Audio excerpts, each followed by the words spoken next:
السلام عليكم يا جماعة، كيفكم؟ طمنوني عنكم، شو أخباركم؟ بتمنى تكونوا بخير وانتوا عم تشوفوا الفيديو اليوم. هلا رجعنا على روتيناتنا ورجعنا هيك يعني لحياتنا الطبيعية، بما أن هيك خلص رمضان. وهلا رح نسوي فنجان قهوة، وكمان هيك يعني حتشوفوا فيديو جديد وروتين جديد. بتمنى أني يعجبكم، وما ننسى الصلاة على النبي. اللهم صل وسلم وبارك على سيدنا محمد وعلى آله وصحبه وسلم. الله، هذا الفيديو انا مصورته يعني بايام الوقفه. مثل ما قلت لكم بالفيديو السابق، شفتوا انا عديت هيك بظروف الصعبه، وخلونا هيك نترحم على امواتنا. الله هيك ربي يجعلهم بجنات النعيم، ويرحم امواتنا وامواتكم اجمعين. لاني انا هيك مرقت بظروف صعبه، شفتوا قلت لكم بالفيديو السابق. وهلا يعني انا بنزل فيديوهات لاني تاخرت فيهم كتير، وانا يعني مصورتهم، بس عملت لهم تسجيل جديد يعني، لاني حسب هيك يعني اللي مرقت فيه كنت انا مجهزتهم، وهلا رجعت يعني اسجل لهم صوت جديد.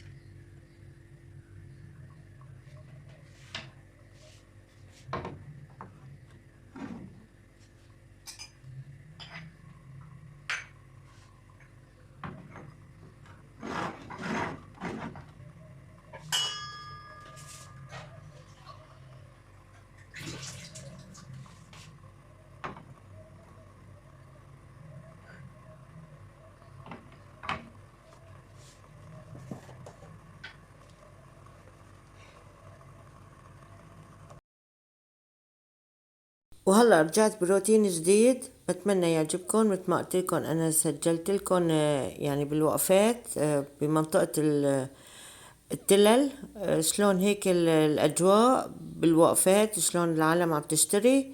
هلا انا صح صورت تقريبا قريب المغرب، فهون كانت العالم خفانة شوي. رجعنا على بيوتها يعني بنسبة قليلة كتير موجودين في السوق. يعني لما كانت يعني بالفترة العصرية والظهر كان زحمة كتير. فأنا هون لبين ما نزلت على السوق يعني شفتوا أنا كنت ملتهية بأمور مرض أختي، فنزلت هيك شوي متأخرة، قلت ألحق هيك أصوركم أجواء من أجواء العيد. فنزلت هيك شوي متأخرة، فكان هون مثل ما قلت لكم يعني العالم خفان شوي، لاني شفتوا كان رمضان بدهم يظبطوا يعني اكلهم طبخاتهم. فيعني هون بقى صورت قريب المغرب، عرفتوا. فبعد ما صورت لكم هيك واجواء الوقفة بشارع التلل، فرجعت على البيت فعملت هيك اكلة سريعة، هلا رح تشوفوها. فهون يا جماعة لما صورت كان بأواخر رمضان. صورت لكم هيك الأجواء من آخر رمضان بالوقفات بشارع التلال.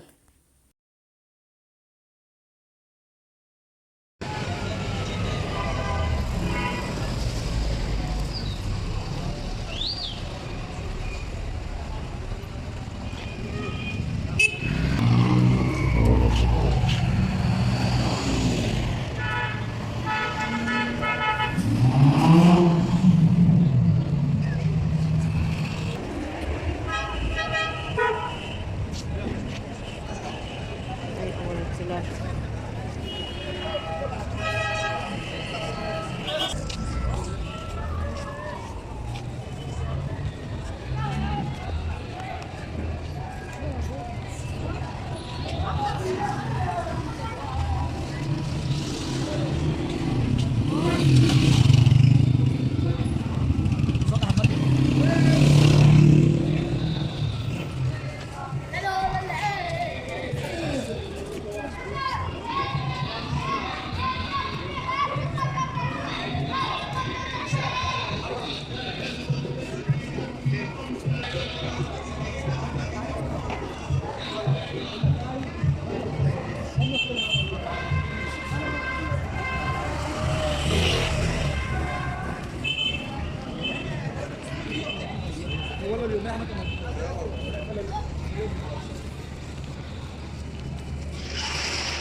يلا الصبيح يلا.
لا اله الا الله يا سيدي تعمل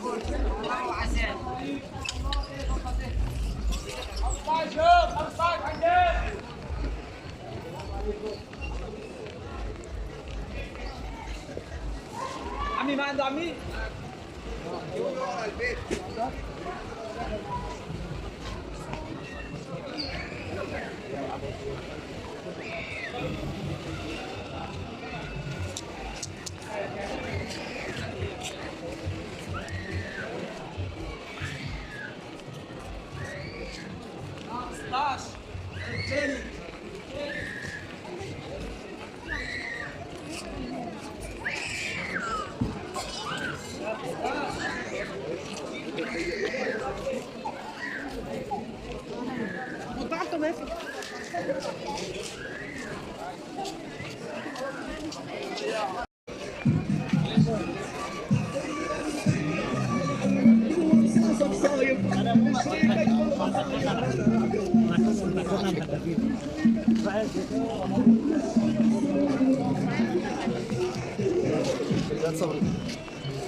والله بالله عم نفتح حي الله ما بيرضى البلد والله عم يرضى البلد ايش هذا الصبر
فهون يا جماعة رجعت على البيت، قلت لحالي رح أعمل أكلة هيك سريعة، فكان ما عندي شي فقلت بطبخ هيك أكلة مجدرة. فهون حطيت العدس ينسلق، قلت بجهز بقى كوية المجدرة، فهون فرمت البصل ونقعت الرز، يعني قلت لبين ما يستوي العدس كون شوي يعني أخذ مجال الرز وانتع. هون بقى كنت عم بجهز الطبخة، وكمان هيك بدي افرم لهم جنبها سلطة. خلونا هيك نحكي شوي. هلا بالنسبة إلي انتو، انا ما اشتريت شي هالعيد ابدا، لاني شفتوا التهيت بمرض اختي، فكمان هيك صار والله رب العالمين قدر وشاء اني كمان اخي اني مرض. وبعدين شفتوا قلت لكم يعني لبين ما سويت هيك اكلات العيد وعزيمة وسويت هيك كعك، التهيت بالوقفات، يعني قدر وشاء اني يتوفى رابع يوم. فقالوا لي انتوا ان شاء الله هيك اشتريتوا اغراض العيد كمان. الله هيك ربي يعيدوا علينا بالخير والصحة والعافية، هذا اهم شيء. وبتشكركم على تعليقاتكم الحلوة اللي كتبتوا لي اياها. كمان في تعليق كان عم بيسألوني عن الغسالة ال جي. هلا بالنسبة لدور الغسالات انا سألت لكم عن اسعارهم، فكانت ال جي 8 كيلو سعرها $425، وال10 كيلو سعرها $460. فكانت هيك اسعار الغسالات ال جي ال8 كيلو وال10 كيلو. فيعني اللي سألني عن الغسالة بتمنى اني عم بسمعوني عن اسعار الغسالة ال جي. وبالنسبة للادوات الكهربائية بشكل عام، يعني انا حسيت اني ارتفعت شوي اسعارها، او يعني انا اللي حسيته اني لما كنا عم نسأل عن الاسعار بفترة التحرير غير هلأ. وبالنسبة كمان للبرادات ال جي العادي، البابين فوق الفريزة وتحت، فكان سعره $625. وحتى كمان اللي له كبسة مي كمان وشاشة سعره $800، والبابين سعره $1150. هلا هيك يعني هون سويت السلطة وراح نكمل عشانه ان شاء الله. وبتمنى انتوا عم تشاهدوا الفيديو ما تنسوني من لايك. هلا هون عم نكمل مساوات المجدرة. فكمان انا لما نزلت على السوق كمان اشتريت له لابني قطعتين لازماته للمطبخ. هلا راح تشوفوهم باخر الفيديو. وبهيك كون وصلت معكم لنهاية الفيديو. بتمنى لكم كل الخير يا جماعة، ويلا سلامات لفيديو جديد وروتين جديد. هلا هيك صار عشانه، فكان هيك اشتهيتكم يا جماعة. تفضلوا. وهلا شوفوا مشترياتي بالنسبة لابني. وهلا يا جماعة راح افرجيكم انا ايش اشتريت. كمان هيك اشتريت قطعتين كمان لابني لازماته للمطبخ. كمان راح تشوفوهم معي. هلا انا اشتريت هدول، قلت الزويرة بلزموه مشان يعني سكب رز او اي شيء. هلا انا عم بختارهم كلهم من هدول النوعيه، لاني هدول الشغلات الشفافه يعني عم بتكون ارخص من الابيض، عرفتوا؟ بقى هدول يعني ارخص. هلا انا اخذت هدول الزرقين ب25 مشان يخدموه مشان سكب رز. يعني شفتوا مثلا كبه اي شيء بنحط فيهم. يعني هدول الزرقين كمان اللي اشتريتهم. كمان هيك اخترت له طقم مشان يحط فيه. كمان اخترت هدول يعني شفتوا هدول هيك عم برغبون هلا هيك العالم والصبايا مشان يحطوا فيهم مكسرات، او مثلا يطبخوا جيليه، او يعني اي شيء هون بنحط فيه. يعني يعني بيلزموا لعدة شغلات. هلا هدول اللي بما اني هيك يعني نزلت هلا شي جديد فاخترت هذا الموديل. قولوا لي ايش رايكم وايش بنحط فيه كمان. يعني بالنسبه لهيك موديل، او يعني القجاصه هاي شكلها. فهلا هيك يعني اشتريت لهم هدول الطقمين، وقلت يعني بلزموا كمان. فقالوا لي شو رايكم.